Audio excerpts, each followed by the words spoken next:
Okay, here we go. Okay, so number 9, sorry. So we're going to do minus 200, minus 200.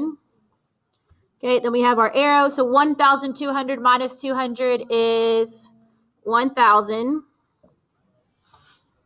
Okay, and then we have 125x. So what do we do with that? Divide it on both sides, which is 125. So that's going to cancel. We get x. Okay, don't have to even divide it, because what circle is on all my numbers? 8. So we know it's going to be 8. The question is which one is my answer go with? Well, it's going to be 8. We're just we're worried about the arrow. Don't you flip it?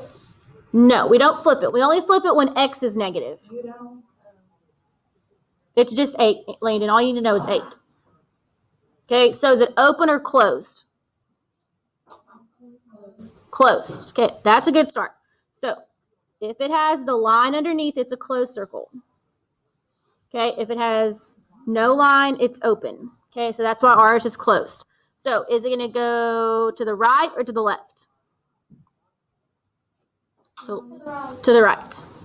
So most of the time, as long as x is on the left side, it's going to go to the right. It'll face with where the arrow points. So ours is going to the right.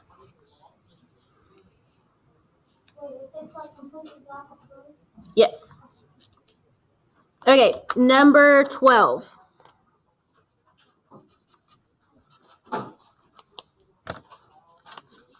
Number 12.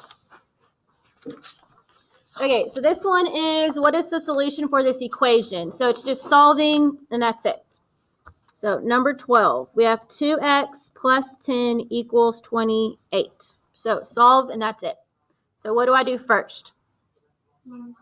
Minus 10. Minus 10. So we have 2x, 28 minus 10, 18. Okay, then we're going to divide it by 2, because that's what 2x means. And so x equals 9. Okay, pretty simple, straightforward. So remember, we add and subtract, then multiply and divide. You leave your x for step 2.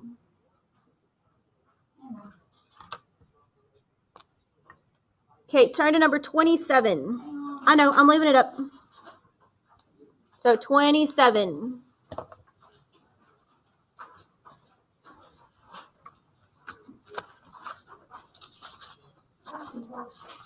Okay. 27. Okay, so this one is, what is the solution set for the inequality? So what is the answer? Okay, so we know it's either going to be a 7 or a negative 3 based off our answer.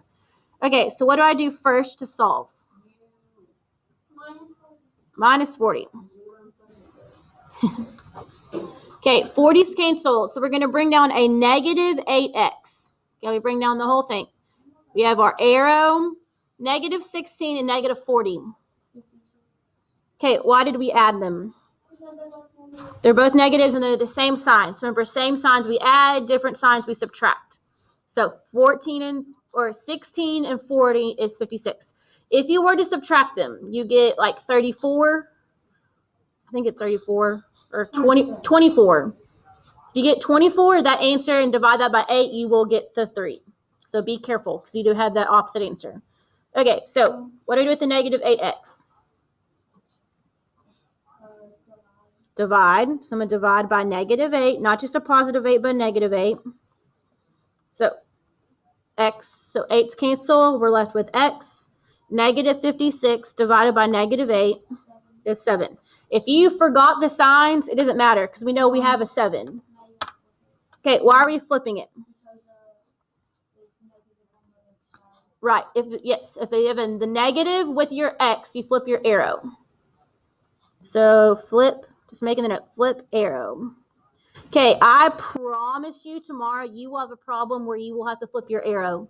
Okay, get ready for it, because it's always on every test, and almost about 75% to 80% will miss it because they won't flip the arrow. They'll solve it all the way right, and then they won't flip it. When your x is negative. So when your x is negative, or if it's in whatever letter, whenever your letter and the number in front is negative, you'll flip your arrow. Okay, so that one is B. Okay, 34. 34.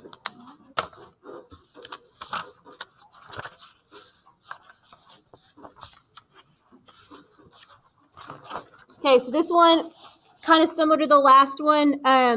We're given all of these answers, and then know which ones are answers make the statement true. So it's been a while since we've done these, so you have to solve it first, and then we'll plug in each answer to see if it's true. Okay, so I'm going to go ahead and rewrite it with the decimal because I don't like the fraction. So what is a half as a decimal? 0.5. So you have negative 0.5x plus 3, and then my arrow, and then 5. Okay, so I'm just going to mark it out and start with just a decimal. Okay, so we'll solve it. So what I'm going to do first? Minus 3.